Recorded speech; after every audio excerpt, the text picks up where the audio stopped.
Declassified files reveal the U.S. believed the Soviet Union mastered mind control. From Sputnik News, declassified documents from the 1970s reveal the U.S. government were certain the Soviet Union had mastered telepathy, hypnosis, and dream infiltration, a la Hollywood blockbuster Inception. A recently declassified Defense Intelligence Agency DIA report documents the numerous ways the U.S. government believed the Soviet Union could attack or influence small groups of people via paranormal means. Published in 1972, titled Controlled Offensive Behavior, details apparent Soviet advances in telepathy, dream infiltration, and hypnosis. The report stated, quote, "There have been persistent reports of unusual flashing lights emanating from Soviet naval vessels and long-range aircraft. Such activities have coincided with U.S. and NATO surveillance operations conducted from interceptor aircraft and naval vessels. In some cases, personnel have been temporarily blinded and disorientated by various intensities of colors of continuous or intermittently flashing lights during nocturnal missions," end quote. As I'm reading this, I'm wondering if this has anything to do with what's been taking place in the U.S. Embassy in Cuba, where the staff have had tremendous headaches and even brain disorders. And something very unusual is taking place having to do with their brains, and they're fainting and they're feeling nauseous and their health is really deteriorating, and they believe it could be some kind of a sonic technology. Going back now to this article, the authors go on to suggest such incidents indicate that the Soviets, quote, "have not overlooked the possibility of utilizing bright flashing lights as a means of altering behavior, and it was interesting to note, quote unquote, these reports coincide with the alleged period of active research into mind control in Soviet laboratories. One such incident in 1968 involved a night watch officer aboard the HMS Valiant being temporarily blinded by a blue light shone from a Kotlin destroyer. Quote, "When his vision recovered, he reported perceiving red lights, which appeared to be portable. Several pinpoint bursts of amber and amber-green light were noticed aft of the spotlight and shining in concert with it," end quote. That's what the report added. The use of colorful, flashing lights to distract or disorient targets has a long-established history in warfare. Strobe lights were commonly employed by Axis and Allied militaries alike to blind enemy pilots. Strobe lights. Strange but true. However, the report connects the disorientation of targets to hypnosis and other forms of mind control rather than conclude the events were basic surveillance disruption methods in a subsection titled Psycho-Optics. Quote, this is what the report alleged, quote, "The Soviets have already experimented with the use of flashing lights for the purpose of eliciting behavioral changes in human targets and the interactions of sound, light, and the olfactory stimuli in humans. It can now be assessed that in the next 15 years, the Soviet Union may develop a system that alters behavior by combining two or more systems to mask the use of the principal weapon, that is, the administration of a pheromone or psychotropic compound," end quote. The authors note, a 1957 symposium in the U.S. concluded that strobe lights and other flicker effects of lights can create disruptions in humans, including sleep, unconsciousness, hypnotic states, or other forms of interference with consciousness. Other possible effects of flickering lights include eyeball and headaches, and inducement of visual illusions, including color sensation, patterns of movement, and development of odd shapes," end quote. The report, moreover, suggests the Soviets' primary interest was red light, a hue that would reportedly produce tension, irritability, and aggression, and presumably a greater affinity for communism. That's very odd, isn't it? But that's what they said. They had their interest in red light that would reportedly produce tension, irritability, and aggression, and a greater affinity for communism. The Inception plot. Perhaps most notably, a separate excerpt outlines the DIA's fears of Soviet psychic abilities, in particular telepathic hypnosis, which allegedly allowed the USSR to telepathically induce sleep in individuals and then arouse them from over 1,000 miles away.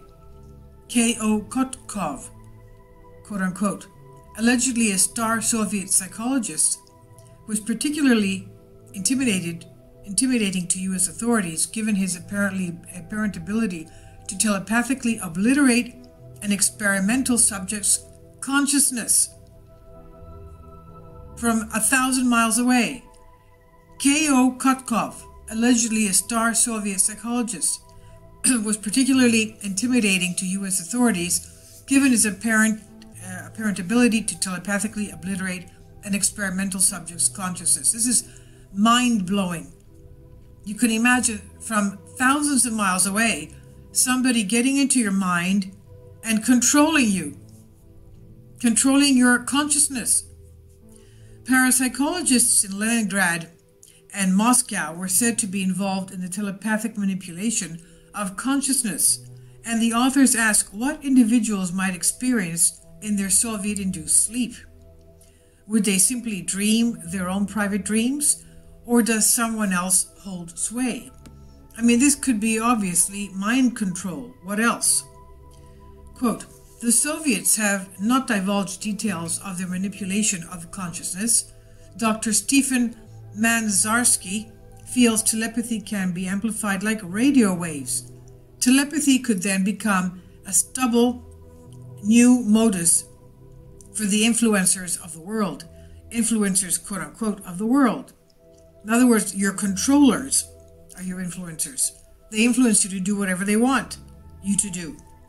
What about telepathy someday becoming a tool for influencing people? Well, that's already taking place, obviously, from what we just read in the article. Quote, this new field of telepathy will open up new avenues for spreading propaganda, and one could telepathically hypnotize an individual to steal classified documents or even detonate important military equipment.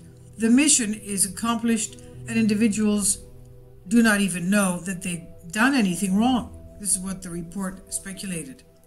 This is in Stillness in the Storm. In this article from Scientific American, How to Use Light to Control the Brain, Shades of Proust using optogenetics. Researchers are able to trigger a memory or an idea.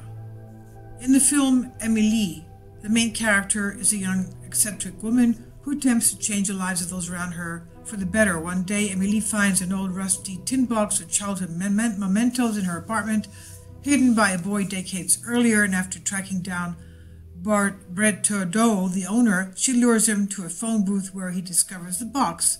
Upon opening the box, he sees a few marbles. A sudden flash of vivid images come flooding into his mind. Next thing you know, Bertaudeau is transported to a time when he was in the schoolyard, scrambling to stuff his pockets with hundreds of marbles, while the teacher is yelling at him to hurry up. To artificially turn on a memory, researchers first set out to identify the neurons that are activated when a mouse is making a new memory. To accomplish it, they focus on part of the brain called the hippocampus, known for its role in learning and memory, especially for discriminating places.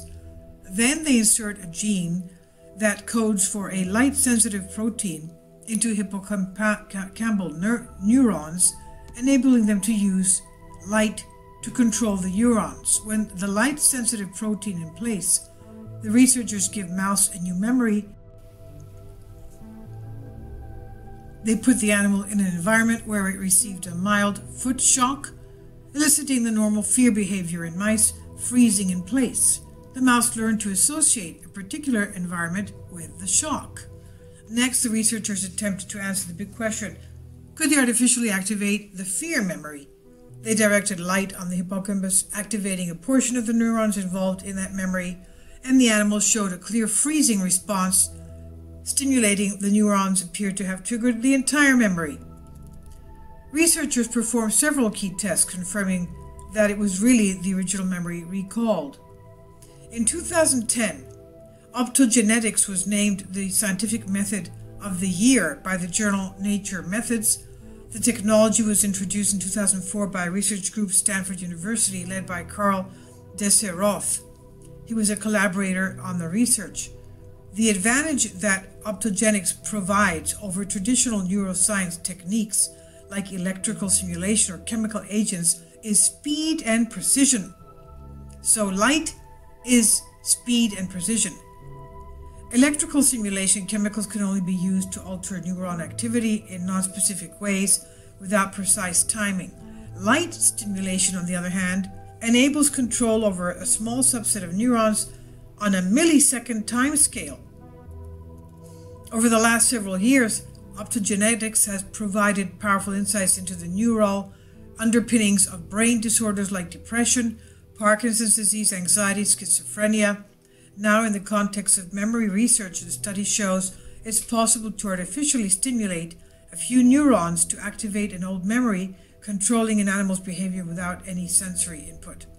This is significant because it provides a new approach to understanding how complex memories are formed in the first place.